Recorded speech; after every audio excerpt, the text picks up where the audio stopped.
we go now to the Democratic Alliance in Gauteng. Its leader, Solly Msimanga, took a walk down city of Johannesburg streets, the inner city for that matter.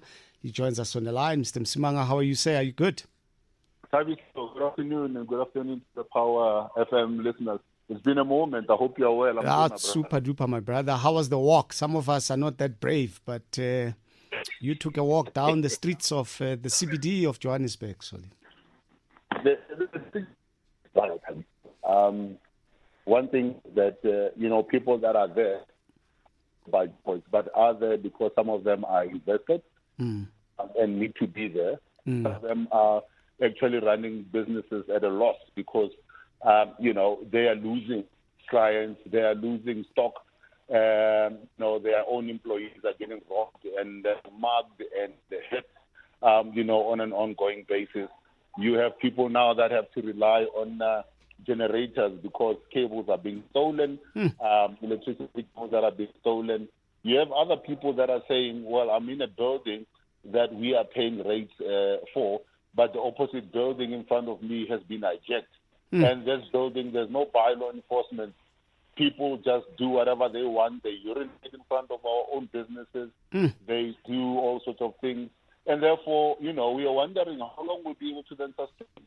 If you have people on an ongoing basis who are saying, are we really going to continue to come into the CBD, to do our daily businesses? They're looking at other alternatives. And that is a sad situation that we find ourselves in that Yeah, very sad. I mean, some of us, when we were growing up, we literally used to go to the city of Johannesburg to buy clothes, for entertainment, even to while away time, because there were other, I remember behind Carlton Center, there was Sky Rink. I don't know if it still exists or not. Yes.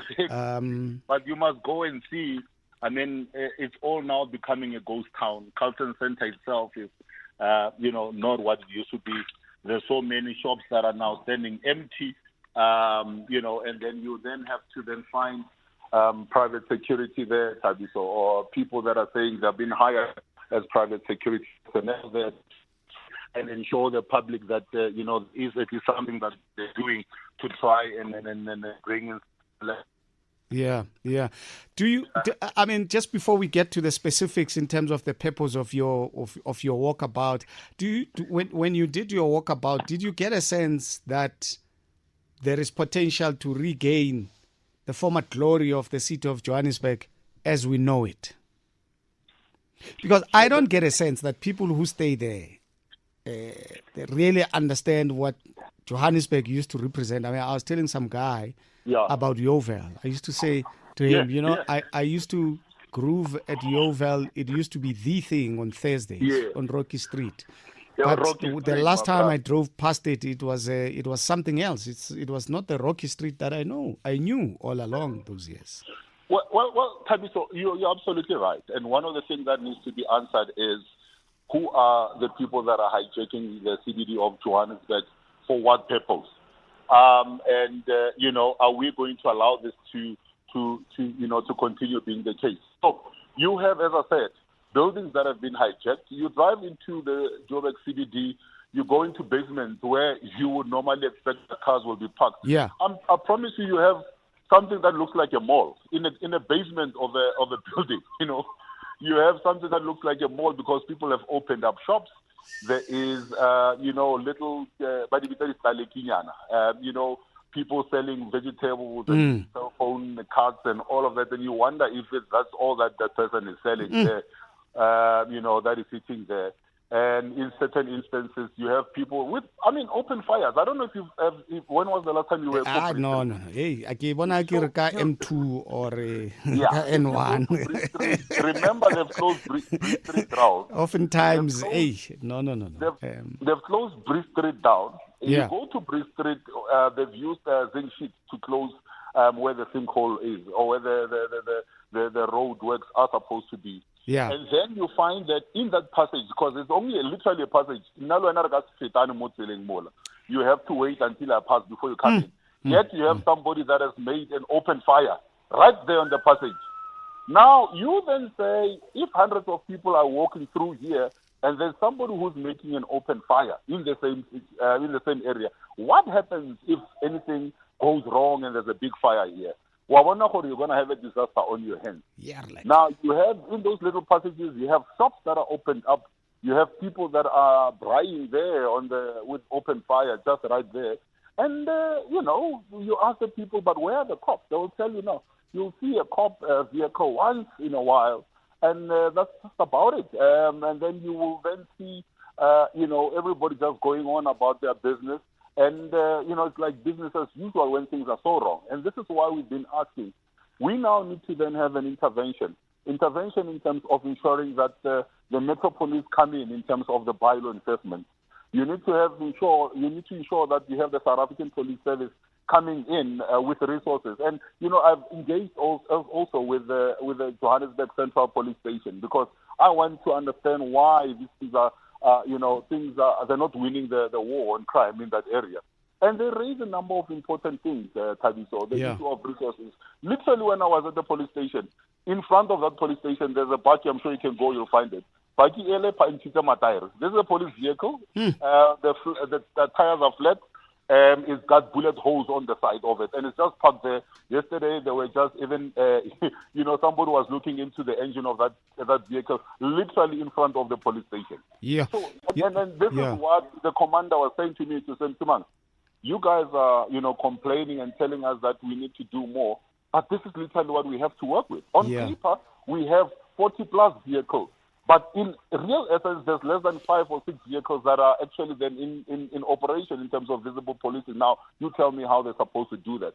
They have a personnel of about 405 people to police over 2 million people in the center of Johannesburg. It's just not possible, Thabiso. And this is why we need to then look at this whole thing holistically and then say, instead of just blaming the police, let's look at, where are the other role players and what role can we all play to ensure that this thing is actually won. Sometimes the impact is quite huge. I mean, there was a BMW just on the pocket of the M1, just after Braamfontein, behind the Market Theatre.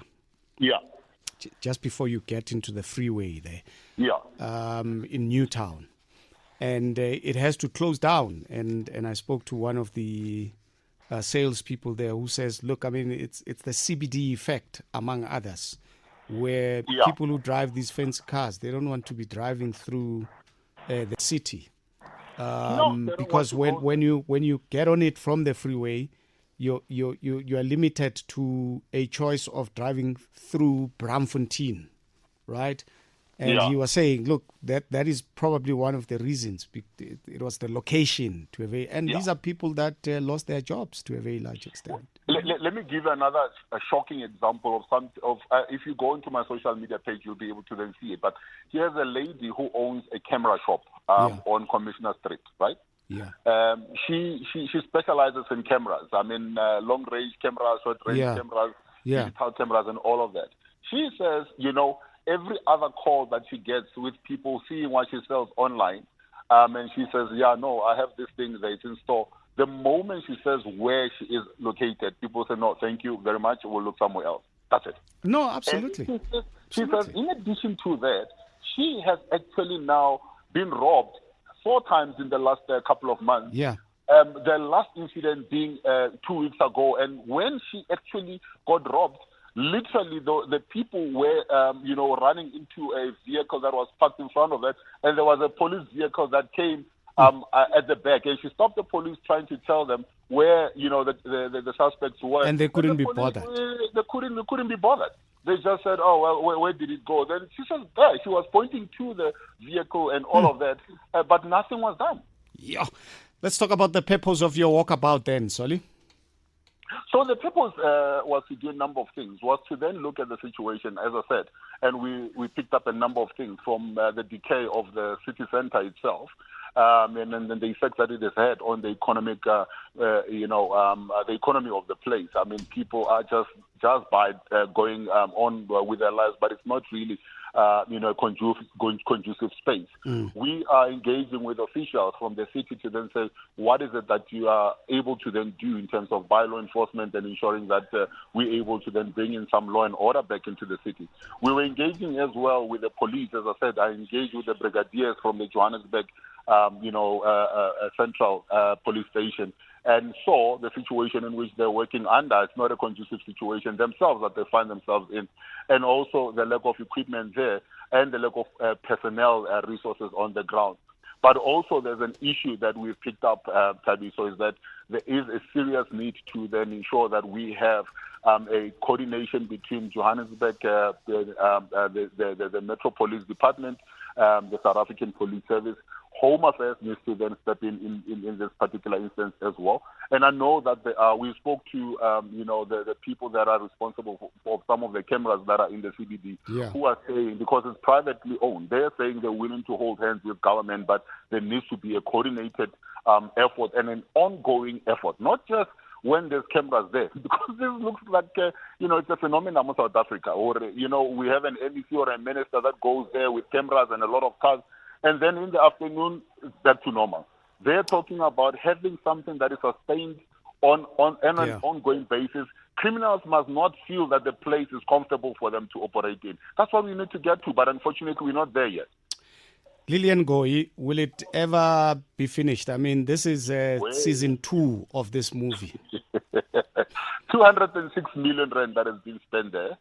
They are saying that they will be ready by the end of August, and I said it and I'll say it again. If that whole project is finished by the end of August, I'll take my kidney out and put it on the table. It's not going to happen because by yesterday there was not even a single person that was working. The trucks, the tipper trucks were just standing there. They haven't been moving for the whole day. There's still a lot of work that still needs to be done there. There's pipes that still needs to be replaced. There's layers and layers that still needs to be put on before they can finally put the tar on top there. So there's still a long way to go.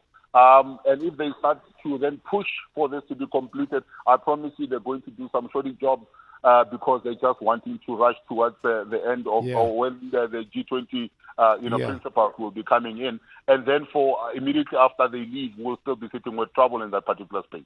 Who is the contractor? You asked me an important question. Perhaps Kenukunena can answer that question. For a month. Ara, I was responsible. Ara, then I would know. And this is now the second contractor, by the way. Yeah, absolutely. The contractor was paid. Nothing happened. They paid the second. The first contractor was paid.